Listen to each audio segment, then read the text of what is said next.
आप देख रहे हैं इंडिया टाउन न्यूज, भारत की बात। नमस्कार, स्वागत है आपका इंडिया टाउन न्यूज के खास बुलेटिन खबरें राजनांदगांव में और मैं हूं आपके साथ निशा। चलिए बुलेटिन की शुरुआत से पहले एक नजर आज की हेडलाइंस पर। राजनांदगांव पुलिस की बड़ी कार्रवाई, शातिर चोर गिरोह पकड़ा गया, चोरी का माल जब्त।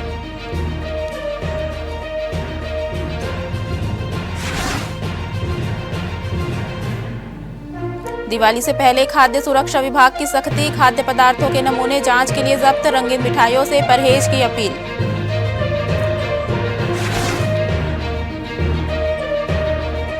खैरागढ़ में 2 सड़क हादसे, एक की मौत, एक गंभीर घायल, ब्लैक स्पॉट बना बंजारी मोड़।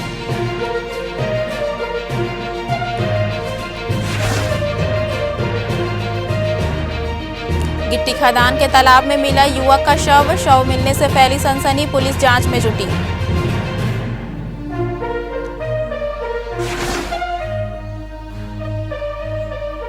राजनांदगांव में रंगोली की रंगीन छटा, बाल गोविंद चौक में मना रंगोली महोत्सव, प्रतियोगिता में उकेरे गए धार्मिक चित्र।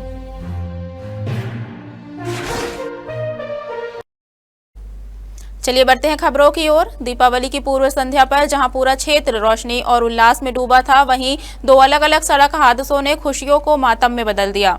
एक हादसे में एक व्यक्ति की मौके पर ही मौत हो गई, जबकि दूसरे में एक युवक गंभीर रूप से घायल हो गया।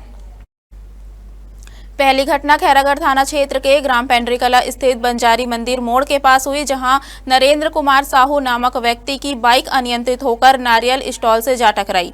फिलहाल पीड़ित का इलाज जारी है। स्थानीय ग्रामीणों ने बताया कि बंजारी मोड़ एक खतरनाक ब्लैक स्पॉट बन चुका है, जहां पहले भी कई दुर्घटनाएं हो चुकी है। वहीं दूसरी घटना खैरागढ़ कवर्धा स्टेट हाईवे पर मारूटोला मोड़ के पास की है। यहाँ एक अज्ञात व्यक्ति सड़क किनारे अचेत अवस्था में पाया गया। सूचना मिलते ही एम्बुलेंस मौके पर पहुंची और उसे अस्पताल ले जाया गया, जहां डॉक्टरों ने उसे मृत घोषित कर दिया। मृतक की उम्र लगभग 55 वर्ष बताई जा रही है। हालांकि उसकी पहचान अब तक नहीं हो सकी है।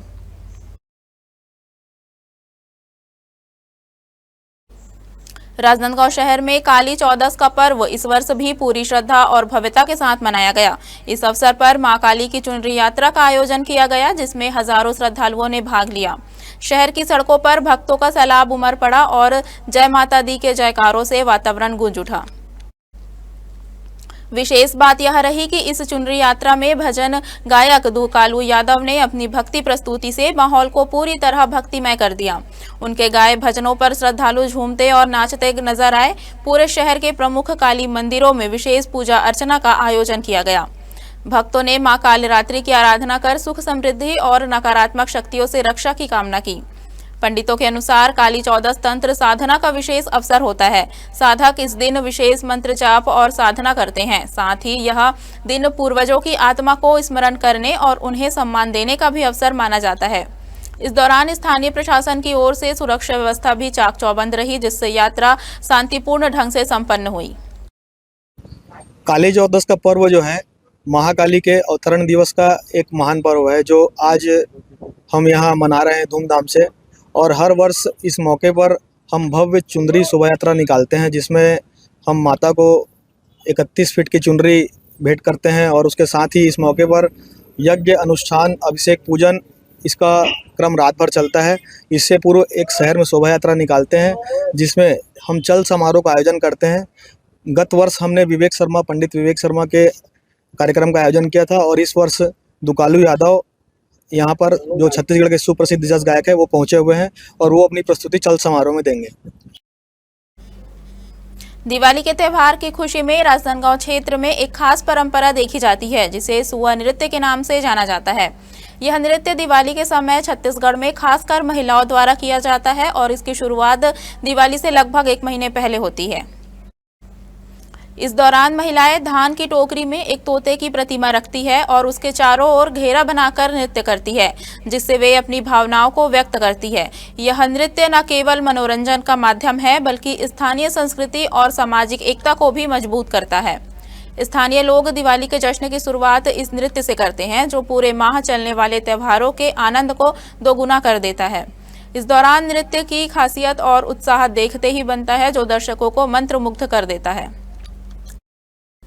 रोशनी के पर्व दीपावली के साथ कई धार्मिक और सांस्कृतिक प्रतीक जुड़े हुए हैं, जिसमें गन्ना का खास स्थान है। यह केवल एक मीठी फसल नहीं बल्कि समृद्धि, उर्वरता और शुभता का प्रतीक माना जाता है। ग्रामीण अंचलों से लेकर शहरों तक, घरों तक दीपावली की पूजा और परंपराओं में गन्ने की मौजूदगी खास महत्व रखती है। दीपावली के दिन भगवान गणेश और माता लक्ष्मी जी की पूजा की जाती है। इस अवसर पर पूजा में गन्ने को विशेष स्थान दिया जाता है। मान्यता है कि गन्ने की उपस्थिति से घर में धन धान्य की वृद्धि होती है और यह धरती की उर्वरता का भी प्रतीक माना जाता है। पूजा के समय गन्ने की 2 डंडियों से तोरण बनाकर दरवाजे पर बांधा जाता है, जो सौभाग्य और शुभता का प्रतीक मानी जाती है। गन्ने से बनने वाला गुड़ दीपावली की मिठाइयों का मुख्य आधार होता है। लड्डू, खीर और गुड़ से बने पकवान न केवल स्वाद को बढ़ाते हैं बल्कि इन्हें देवी देवताओं को भी अर्पित किया जाता है।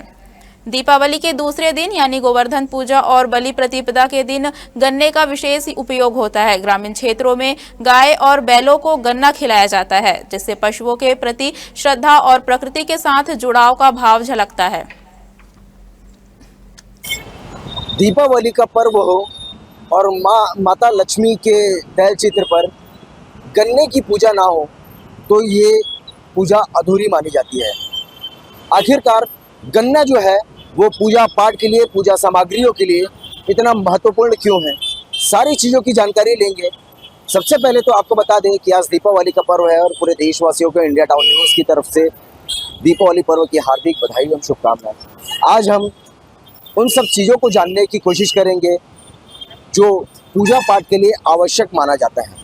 जैसे कि दीपावली का पर्व में माता तुलसी की पूजा की जाती है और माँ तुलसी की पूजा पर गन्ने का महत्व अति महत्वपूर्ण माना गया है। इस गन्ने का जो महत्व होता है वो पूजा पाठ के अलावा मिठाइयाँ बनाने और अन्य सामग्रियों में भी उपयोग किया जाता है। इसमें कृषक भी जो है वो कई वर्षों से मेहनत करते हैं, कई समय से मेहनत करते हैं और तब जा कर के गन्ने की फसल काटते हैं और फसल काटने के बाद कई महीनों की मेहनत के बाद वो गन्ने के फसल को लेकर के आते हैं और मार्केट में अलग अलग दामों पर बिक्री करते हैं। अब उन लोगों के पास भी जाएंगे जो कृषक हैं, उनसे भी जानने की कोशिश करेंगे कि आखिरकार गन्ने की उपज कैसे की जाती है, कितने मेहनत लगते हैं और क्या उस मेहनत पर किसान के कहने होते हैं। उनके पास भी चलेंगे जो आम लोग हैं, जो इन पूजाओं पर गन्ने का महत्व समझते हैं।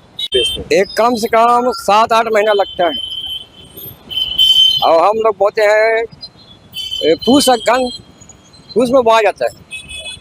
अभी ये जो कटाई चल रहा थे, उसके बाद कटाई के बाद अभी एकादशी फिर काटेंगे, उसके बाद साफ हो जाएगा, उसके बाद सुखाएगा, जमीन जो साफ हो जाएगा, फिर उसी को फिर बोएंगे। मार्केट में क्या दाम चला देगा इसका 100 रुपये है, 60 रुपये है, 70 रुपये, 80 रुपये तक के। पूजा पाठ में गन्ना के क्या महत्व है? पूजा पाठ में आज के दिन और लक्ष्मी पूजा एकादशी दिन, दोनों दिन पूजा का महत्व है, पूजा ही करना पड़ता है गन्ना का। तुलसी माता के पास? हाँ, वो इसका मड़वा बनाया जाता है तुलसी पूजा का। अच्छा, गन्ना से क्या चीज बन सकते हैं? मिठाई का गुड़ शक्कर तो ये बनता ही है। गन्ने का महत्व ये है, दिवाली के दिन माँ लक्ष्मी के आगमन के उपलक्ष्य में इसका मंडप बनाया जाता है। इस मंडप में माँ लक्ष्मी का आगमन होता है, उनके पैरों का आगमन होता है, शुभ समाचार, शुभ संकेत मिलते हैं। इस उपलक्ष्य पे गन्ने का जो मंडप और ये सब सजाया जाता है, फूल से आगमन से लेके सब होता है, उस उपलक्ष्य के हिसाब से दिवाली मनाई जाती है। तो ये मंडप का मेन अर्थ है आपका गन्ने का।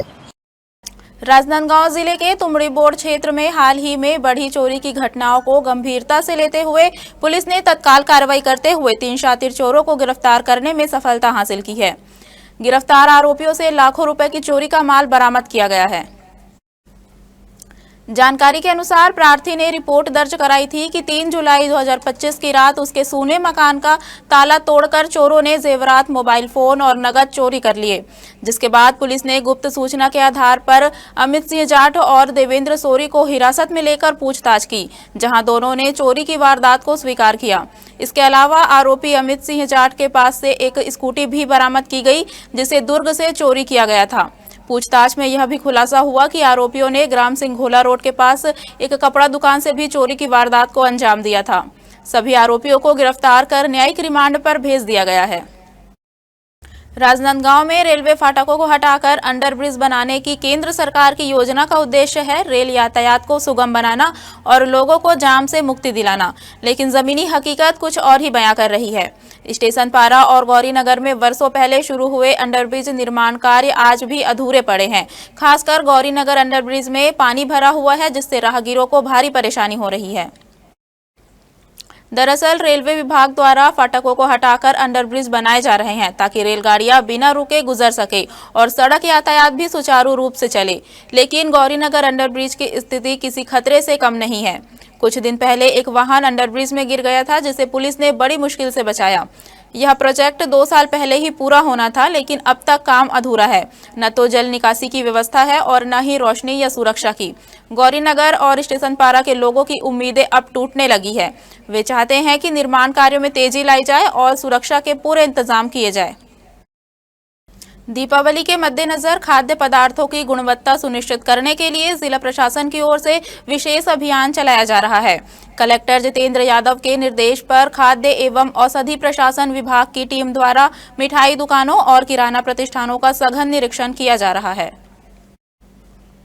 इस अभियान के अंतर्गत विभाग की टीम ने अब तक जिले भर से 11 विधिक और 10 से अधिक निगरानी नमूने सहित कुल 20 से अधिक खाद्य सामग्रियों के नमूने जांच के लिए जब्त किए हैं।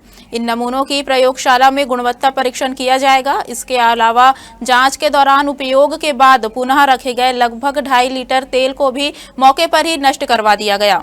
इसी कड़ी में खाद्य सुरक्षा विभाग ने जनता से अपील की है कि दीपावली के अवसर पर अधिक रंगीन मिठाइयों से परहेज करें और पैक्ड खाद्य सामग्रियों की अंतिम तिथि अवश्य जांचें।